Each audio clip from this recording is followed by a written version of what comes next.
म चाहिँ जहिले पनि अति भइसकेपछि मात्रै बोल्ने मान्छे हो हैन।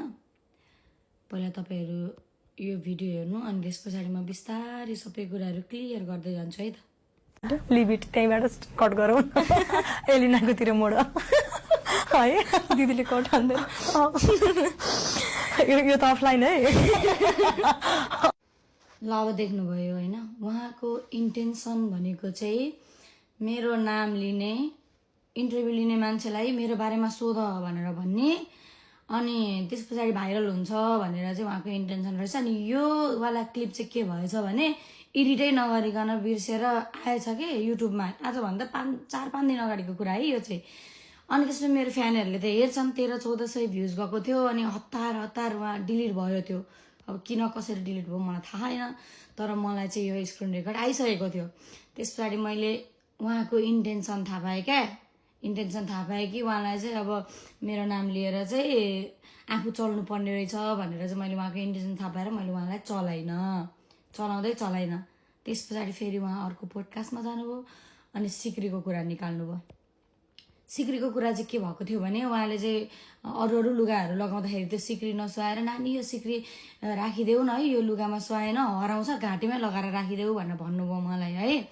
अनि त्यस पछाडी मैले त्यो सिक्री हुन्छ दिदी भनेर घाँटीमा लगाएर राखिदिएँ। अनि उहाँले अर्गनाइजरसँग झगडा परेर उहाँ नेपाल आइसकेपछि चाहिँ अनि उहाँले त बिर्सिनु भयो क्या, अब हतारमा नेपाल आउनु बिर्सिनु भयो। मसँग थियो अन्त दिदी सिक्री छुटेको छ म नेपाल आएर राखेर दिन्छु तपाईँलाई भने हस् भन्नुभयो। अनि नेपाल आउने बेलामा मलाई त होस हुँदैन नि त, चोरेको होइन केही होइन, उहाँले त यसरी भन्नुभयो कि मैले त मलाई त चोर जस्तै बनाइदिनु भयो। उहाँले कान खोलेर चाहिँ मजाले सुन्दा हुन्छ है, तपाईँको सिक्री होइन कि तपाईँको किडनी किन्ने औकात मैले बनाएको छु क्या, तपाईँले यसरी मलाई नराम्रो बनाउनु पर्दैन बुझ्नुभयो नि।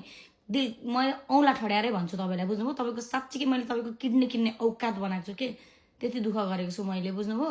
तपाईँको यस्तो सिक्रीको कुरा गरेर त्यसरी अर्काको बेइज्जत गर्नु राम्रो कुरा होइन। र यो कहानी कहाँबाट सुरु भयो भने आज म सबै कुरा भन्छु कि, किनभने भन्नै पर्यो नि त होइन।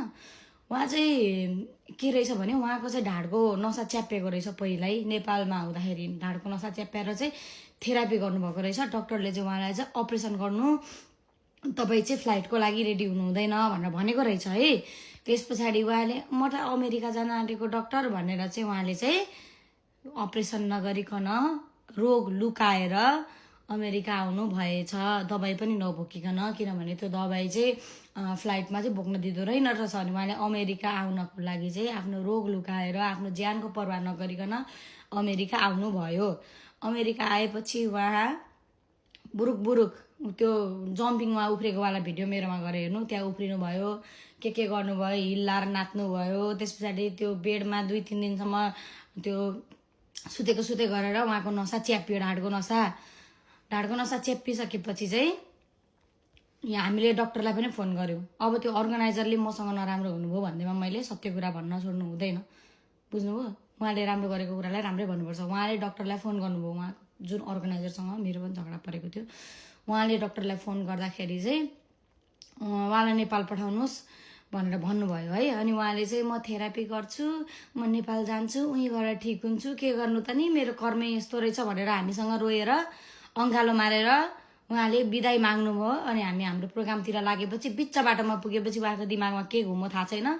त्यस पछाडि उहाँले फ्लाइट एयरपोर्ट जानुभन्दा 1 घन्टा अगाडि चाहिँ म जाँदिनँ भन्दै न्यु खोज्नुभयो अर्गनाइजरसँग। अब उहाँहरूको के भएर उहाँ आउनु पनि भयो, उहाँ त्यस्तै सिकिस्तै मर्न लागेको बिरामी भएको भए त उहाँ नेपाल आइपुग्नु पनि हुन्न थियो र उहाँलाई प्लेनमा राख्दा पनि राख्दैन थियो। मर्न लागेको बिरामीलाई कहिले पनि प्लेनमा राख्दैन है, सत्य कुरा भनिरहेको छु है मैले अहिले। त्यस पछाडि आएपछि उहाँलाई हामीले प्रोग्राम गऱ्यौँ भनेर भत जलन भएर उहाँलाई पागल हुनुभयो है। त्यस पछाडि उहाँले बद्री दाइलाई पनि उहाँले तपाईँले मलाई साँच्चैको बहिनी मान्नुहुन्छ भने म टिकट गरिदिन्छु, तपाईँ फिर्ता आउनुहोस् भनेर भनेको मैले यो कानले सुनेको छु मैले। त्यस पछाडि मलाई पनि झम्टिनु भयो, प्रताप दाइलाई पनि झम्टिनु भयो, सबैजनालाई झम्टिनु भयो है।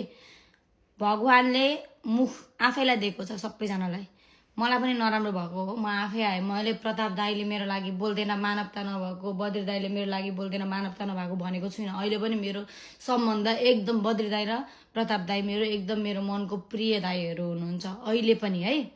उहाँलाई चाहिँ अनि त्यस पछाडि अलिकति मेरो बारेमा बोलेपछि अनि कमेन्टभरि आउनु थाल्यो नि त एल्ना चौहानले गर्दा चिनेको भनेर अनि उहाँले अहिले त्यही टेक्निक युज गर्दा चिन्नु तपाईँ ल चिन्नु तपाईँ राम्ररी चिन्नु तर तपाईँले यसरी चिनिराख्नु भएको छ नि साँच्चीकै तपाईँले आफूलाई चिनाइराख्नु भएको छ है अनि तपाईँले लेभल मिलेन भन्नुभयो नि तपाईँ जस्तो मान्छेसँग चाहिँ मेरो लेभल मिल्दैन म भनेको स्ट्रेट फरवर्ड त घुसघुसे भित्रभित्र अर्काको डाँबाट पतपत मर्ने मान्छे होइन म आफ्नो काम गर्ने मान्छे हो मलाई कसैले चलाउन आउँछ भने मलाई बद्री दाइले त्यतिकै काली नाग भनेको होइन कि मलाई कसैले चलाउन आउँछ भने म त्यसलाई छोड्दिनँ है यति कुरा याद गर्नु होला कला लम्सालजी